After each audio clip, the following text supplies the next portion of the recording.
ಎಸ್ಸೇನು ಕಲಬುರಗಿ ಜಿಲ್ಲೆಯಲ್ಲಿ ನಡೆದ ಭೂ ಸ್ವಾಧೀನ ಪ್ರಕರಣಕ್ಕೆ ಸಂಬಂಧಪಟ್ಟ ಹಾಗೆ ಪರಿಹಾರ ಮೊತ್ತವನ್ನ ಭೂ ಮಾಲೀಕರಿಗೆ ನೀಡದೆ ವಿಳಂಬ ಮಾಡಿರುವ ಆರೋಪದ ಹಿನ್ನೆಲೆ ಜಿಲ್ಲಾಧಿಕಾರಿಯ ಅಧಿಕೃತ ಕಾರನ್ನ ನ್ಯಾಯಾಲಯದ ಆದೇಶದ ಮೇರೆಗೆ ಜಪ್ತಿ ಮಾಡಲಾಗಿದೆ. ಪರಿಹಾರ ಮೊತ್ತವನ್ನ ಸಮಯಕ್ಕೆ ನೀಡುವಂತೆ ನ್ಯಾಯಾಲಯವು ಈಗಾಗಲೇ ಜಿಲ್ಲಾಡಳಿತಕ್ಕೆ ಸೂಚನೆ ನೀಡಿದ್ರು ಕೂಡ ಹಲವು ಬಾರಿ ನೋಟಿಸ್ ನೀಡಿದ್ರು ಕ್ರಮ ಕೈಗೊಳ್ಳದಾಗಿರುವುದಾಗಿ ದೂರಿನಲ್ಲಿ ಉಲ್ಲೇಖಿಸಲಾಗಿದೆ. ಇದರ ಪರಿಣಾಮ ಬೇಸರಗೊಂಡ ಭೂ ಮಾಲೀಕರು ನ್ಯಾಯಾಲಯದ ಮೊರೆಯನ್ನ ಹೋಗಿದ್ರು.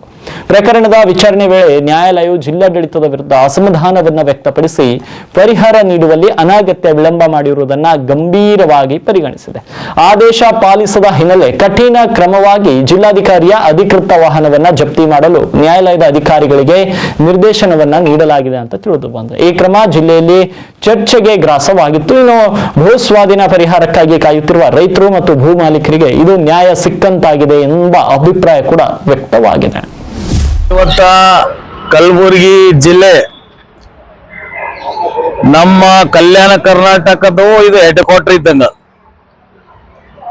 ಇಂದ 2010-12ನಲ್ಲಿ ಲ್ಯಾಂಡ್ ಎಕ್ವಿಷನ್ ಮಹಾನಗರ ಪಾಲಿಕೆದವ್ರ ಮೇಲೆ ಸಿಟಿಜನ್ ಅವರು ತಮ್ದು ಲ್ಯಾಂಡ್ ಎಕ್ವಿಷನ್ ದುಡ್ಡು ಬರ್ಬೇಕಂತ ಅವರು ಕೋರ್ಟಿಗೆ ಹೋಗಿದ್ರು. ಒಂದು ವಾರದಿಂದ ಕಲಬುರಗಿ ಮಹಾನಗರ ಪಾಲಿಕೆನಲ್ಲಿ ಎಲ್ಲ ಸಿಸ್ಟಮ್ಸ್ ಮತ್ತೆ ಎಲ್ಲ ಕಂಪ್ಯೂಟರ್ಸ್ ಎಲ್ಲ ಸೀಸ್ ಮಾಡಿದ್ರು ಕೋರ್ಟ್ದವರು.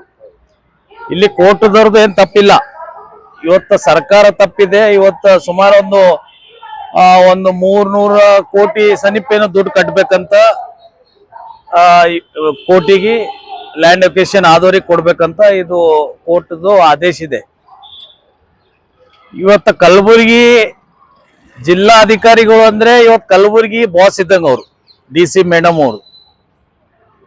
ಈಗ ತಾನೇ ಸೋಷಿಯಲ್ ಮೀಡಿಯಾ ಮತ್ತೆ ಎಲ್ಲ ಚಾನೆಲ್ ನಲ್ಲಿ ಕಲಬುರಗಿ DC ಅವ್ರದ್ದು ಕಾರ್ ಸೀಸ್ ಮಾಡಿಕೊಂಡು ಕೋರ್ಟ್ದವ್ರು ತಗೊಂಡು ಹೋಗಿದ್ದಾರೆ. ಇವತ್ತ ಇದು ಕಲಬುರಗಿ ಜನರಿಗೆ ಮತ್ತೆ ಕಲಬುರಗಿ ರಾಜಕೀಯ ಮಾಡೋರಿಗೆ, ಕಲಬುರಗಿ ಹೋರಾಟ ಮಾಡೋರಿಗೆ, ಕಲಬುರಗಿದಾಗ ಎಲ್ಲ ಯಾರ್ಯಾರು ತಮ್ಗೆ ಲೀಡರ್ ತಿಳಿತಾರಲ್ಲ ಅವ್ರಿಗೆ ಇವತ್ತೊಂದು ದೊಡ್ಡ ಮಾರಿ ಮೇಲೆ ಇದು ಮುಖಭಂಗ ಆದಂಗ ನಮ್ಗೆ. ಯಾಕಂದ್ರೆ ಇವತ್ತು ಕಲಬುರಗಿ ಜಿಲ್ಲಾ ಅಧಿಕಾರಿಗಳು ಅಂದ್ರೆ ಇವತ್ತು ಕಲಬುರಗಿ ಬಾಸ್ ಇದ್ದಂಗ ಅವ್ರು. ಇವಾಗ ಕಲಬುರಗಿ ಜಿಲ್ಲೆನಲ್ಲಿ ಯಾವ್ದ್ರೆ ನಮ್ದು DC ಆಫೀಸ್ ಬರ್ಬೇಕಂದ್ರೆ ಇವತ್ತು DC ಮೇಡಮ್ ಅವ್ರದೇ ವೆಹಿಕಲ್ ಸೀಸ್ ಮಾಡಿ ಜನ ಇವತ್ತು ನೋಡ್ತಾ ಇದ್ದಾರೆ. ಇದ್ರ ಬಗ್ಗೆ ಹಿಂದೆ ಕಾರ್ಪೊರೇಷನ್ ಕಮಿಷನರ್ ಅವರು ಆಫೀಸ್ನು ಕಂಪ್ಯೂಟರ್ ಚೇರ್ ಸೀಸ್ ಆದಾಗ ಯಾವ ನಾಯಕರು, ಯಾವ MLA, ಯಾವ ಮಂತ್ರಿಗಳು ಮಾತಾಡಿಲ್ಲ.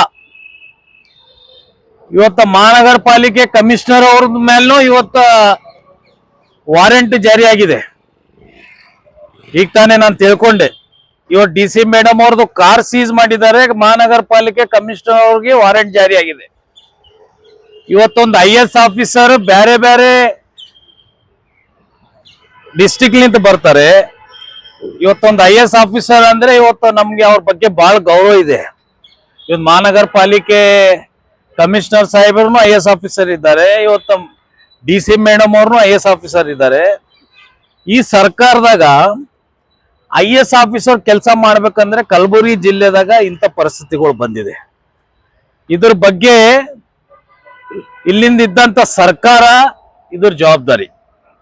ಇಲ್ಲಿದ್ದಂತ MLAಗಳು, ಮಂತ್ರಿಗಳು ದಯಮಾಡಿ ಕಲಬುರಗಿ ಜಿಲ್ಲೆದವ್ರ ಮೇಲೆ ಏನ್ರೆ ಸ್ವಲ್ಪ ಕಾಳಜಿ, ಏನ್ರೆ ಒಂದು IS ಆಫೀಸರ್ಸ್ ಬಗ್ಗೆ ಸ್ವಲ್ಪ ಗೌರವ ಇದ್ರೆ ಇದ್ರ ಬಗ್ಗೆ ಟೀಕೆ ಮಾಡ್ರಿ, ಇದ್ರ ಬಗ್ಗೆ ಮಾತಾಡಿ. ಇವತ್ತೇನ್ರಿ ಇವತ್ತು DC ಅವರು ಕಾರ್ ಒಯ್ದಿದ್ದಾರೆ, ನಾಳೆ ಮಂತ್ರಿ ಅವ್ರ ಕಾರ್ ಒಯ್ತಾರೆ, ನಾಳೆ MLA ಅವ್ರ ಕಾರ್ ಒಯ್ತಾರೆ. ಬಹಳಷ್ಟು ಡಿಪಾರ್ಟ್ಮೆಂಟ್ ಇದೆ ನಮ್ ಕಲಬುರಗಿ ಹೆಡ್ ಕ್ವಾರ್ಟರ್ ನಲ್ಲಿ. ಇವತ್ತ ಕೋರ್ಟ್ದವರು ಅವರು ತೀರ್ಪೇನು ಮಾಡ್ತಾ ಇದ್ದಾರೆ, ಅವ್ರ ಕೆಲಸ ಅವ್ರು ಮಾಡ್ತಾ ಇದ್ದಾರೆ ಕಾನೂನು ಚೌಕಟ್ಟಿನಲ್ಲಿ. ಇವತ್ತ ಸರ್ಕಾರ ಕೋರ್ಟಿಗೆ ಲ್ಯಾಂಡ್ ಎಕ್ವಿಷನ್ ದವರಿಗೆ ದುಡ್ಡು ಏನ್ ಕಟ್ಟಬೇಕಾಗಿತ್ತು, ಇಲ್ಲಿ ಕುಂಭಕರ್ಣ ನಿದ್ದೆ ಮಾಡ್ತಾ ಇದೆ. ಎಚ್ಚರಿಕೆ ಆಗ್ಬೇಕು, ಜನರ ದುಡ್ಡಿದೆ ಇದು. ಇವತ್ತು ಕೋರ್ಟ್ ಜನರಿಗೆ ನ್ಯಾಯ ಕೊಡ್ತಾ ಇದೆ, ಇಲ್ಲಿನ ಸರ್ಕಾರ ನ್ಯಾಯ ಕೊಡ್ತಾ ಇಲ್ಲ, ನಿದ್ದೆ ಮಾಡ್ತಾ ಇದ್ದಾರೆ. ಈ ಕಾಂಗ್ರೆಸ್ ಸರ್ಕಾರ ಇಲ್ಲಿದ್ದಂತ ಘಟಾನುಘಟಿ ಲೀಡರ್ಗಳು ಕೇಳ್ತಾರಲ್ಲ, ಆ ಪಾರ್ಟಿಯಲ್ಲಿದೆ, ಈ ಪಾರ್ಟಿಯಲ್ಲಿದೆ. ನಾನು ಇವತ್ತು ಕೇಳಕ್ ಇಷ್ಟಪಡ್ತೀನಿ, ಕಾಂಗ್ರೆಸ್ ಪಾರ್ಟಿ ಎಲ್ಲಿದೆ? ನಿದ್ದೆ ಮಾಡ್ತಾ ಇದೆನಾ? ನೀವು ಅಧಿಕಾರಿಗಳು ಕಾರ್ಗಳು ಜಪ್ತ ಆಗ್ತಾ ಇದೆ, ಅವ್ರಿಗೆ ಅರೆಸ್ಟ್ ವಾರೆಂಟ್ ಆಗ್ತಾ ಇದೆ. ಇದ್ರ ಬಗ್ಗೆ ಯಾರು ಟೀಕೆ ಮಾಡಲ್ಲ ಇಲ್ಲಿದ್ದ MLA ಮಿನಿಸ್ಟರ್ಸ್. ಬೇರೆ ಯಾವುದೇ ಇಶ್ಯೂ ಇದ್ರೆ ಬಿಜೆಪಿದವ್ರ ಇಶ್ಯೂ ಇದ್ರೆ ಇಮಿಡಿಯೇಟ್ ಆಗಿ ಟೀಕೆ ಮಾಡ್ತೀರಿ. ಇವತ್ತು JDS ದವ್ರ ಇಶ್ಯೂ ಇದ್ರೆ ಇಮಿಡಿಯೇಟ್ ಆಗಿ ಟೀಕೆ ಮಾಡ್ತೀರಿ. ಇವತ್ತು ಬೇರೆ ಬೇರೆ ಸ್ಟೇಟ್ ಲಿಂತ ದೊಡ್ಡ ದೊಡ್ಡ ನಾಯಕರು ಬಂದ್ರೆ ಟೀಕೆ ಮಾಡ್ತೀರಿ.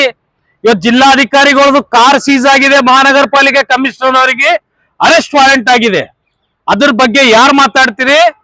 ಜನ ಮುಂದಿನದಿಂದಾಗಿ ಇವರಿಗೆ ಉತ್ತರ ಕೊಡ್ತಾರೆ. ನೋಡಿ,